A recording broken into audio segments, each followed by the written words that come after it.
Hello, Ben. Hello. How are you? Fine. And you? Very good. Vamos a empezar el día de hoy con una plática muy interesante. Tenemos a un gran invitado, es un gran científico y vamos a platicar un poquito de lo mucho que hace con sus tareas, sí en el campo de la biología y también con grandes similitudes entre Johannesburgo, Sudáfrica y México. Welcome. Thank you. Yes, I'm working at the University of Johannesburg in South Africa. I'm a research professor in commercial plants, indigenous plants, the uses of plants. I specifically work on medicinal plants, the chemistry of medicinal plants, uh, edible plants, food plants.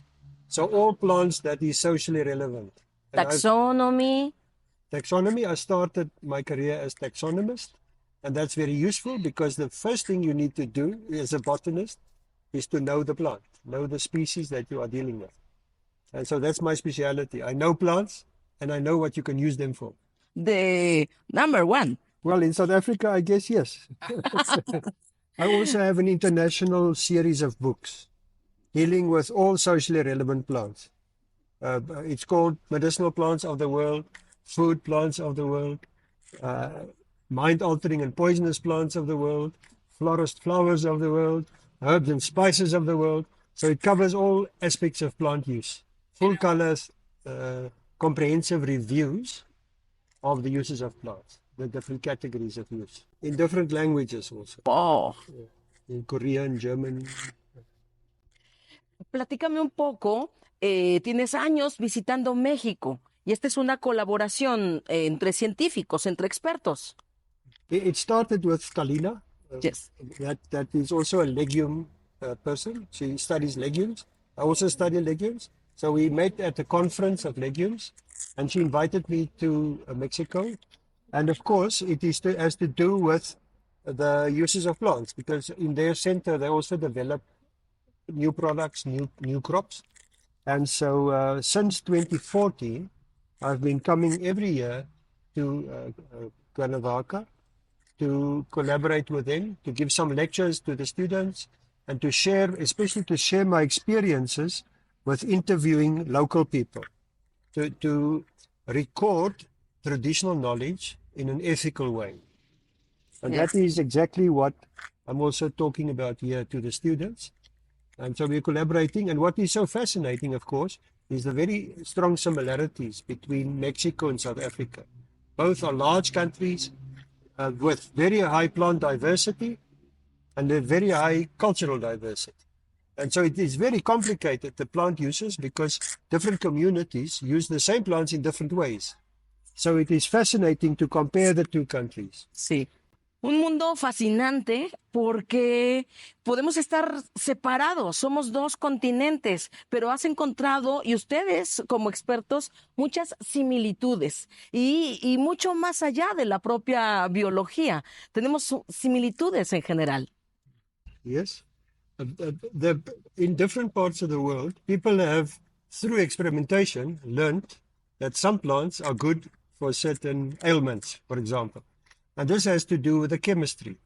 So you find that although the plant that is used in Mexico is a different species to the one used in Africa, the chemistries are similar. Yeah. And also, what is fascinating about the two countries is that here you have a Spanish influence, a Spanish colonial influence, with the Spaniards bringing several European plants, especially Mediterranean plants, to Mexico. The same happened in South Africa, only it was the Dutch, people from Holland, who came in the 1600s. And so you have this high percentage of exotic plants from other countries used in both countries, and those are very similar.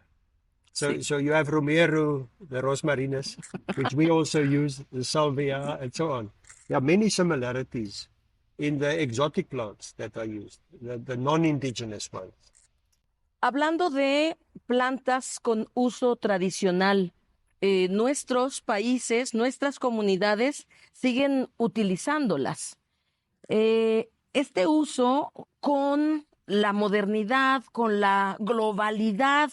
¿Qué pasa? ¿Tú crees que esto va a cambiar el uso que tenemos tradicional con nuestras plantas medicinales? I think, of course, many modern medicines were developed from nature concepts, from chemistries that came from plants, like aspirin came from a plant originally.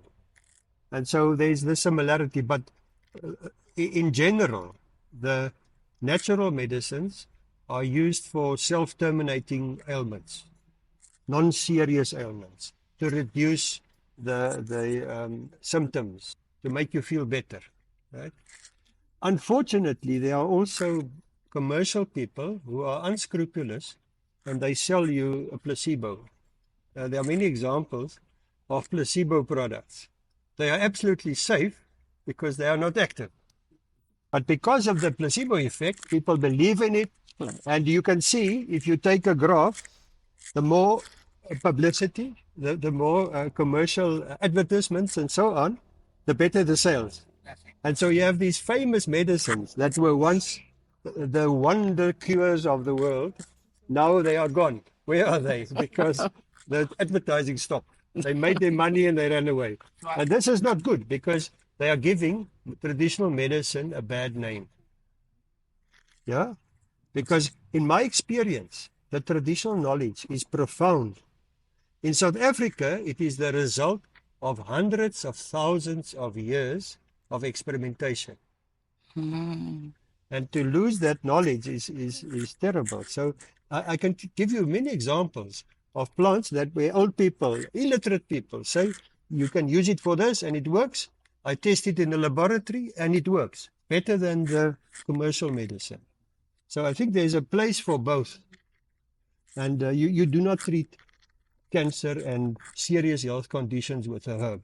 That's not, or diabetes or so on. You need to know what to use medicine or plants for. And so it's not a wonder cure. The other thing is it's natural is not safe necessarily. You have many poisonous plants also. Some people have the idea if it's natural, it's safe. No. Es realmente importante conocer, registrar, compartir, replicar el conocimiento. Y el conocimiento que guardan nuestras plantas, el conocimiento debe de salir y debe también de tener sus límites, porque sabemos, como lo has dicho, hay enfermedades que no se van a curar con las plantas, hay plantas que nos pueden intoxicar y entonces necesitamos hacer todavía una labor muy grande y tú haces una labor importantísima que es guardar ese registro, ese conocimiento, pero también publicarlo, pero también compartirlo, como en estas entrevistas. El reto más grande que tenemos como humanidad para ti, Ben, ¿cuál es? The traditional knowledge is the product of thousands of years of experimentation, where people, through trial and error, discovered wonderful uses for plants. And traditionally, this knowledge was not recorded. So in Africa, there was no written language. So it was oral traditional knowledge. It was transferred of grandmother to grandchild and so on. Now, the young people are no longer interested in traditional medicine. They feel they are modern. They want to go to the pharmacy to buy some tablets. The traditional medicine reminds them of poverty, of their grandmother and struggles and so on. And as a result, traditional knowledge is losing popularity amongst the young people. And so there's no continuation of the transfer of the information from one generation to the next. And so that is the biggest challenge. I get anxious when I think about it because there's precious information that is lost every day. Every old person in South Africa and probably also in Mexico that dies takes with them maybe profound knowledge about some cures that we have not yet had the opportunity to explore scientifically. And so I'm using, unlike most other researchers in the field of ethnobotany, I am using a Zulu student to interview Zulu people, a Sotho person to interview Sotho people. because there are cultural subtleties that you can easily overlook. The communication becomes difficult if you have, like we, right? So, Muy bien. so there's nothing more pleasurable to speak in your own language, to understand things very well, because there are cultural subtleties that things that get lost. I can give you some examples.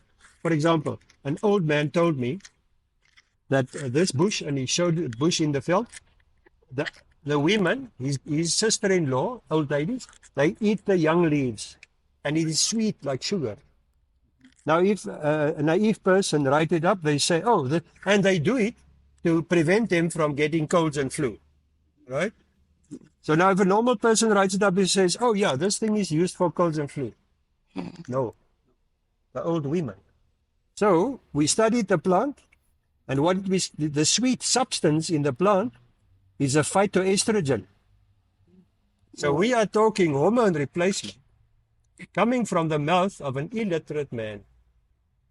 Remarkable that those people discovered this effect of the plant, not knowing the chemistry, not knowing that, just it helps the older woman.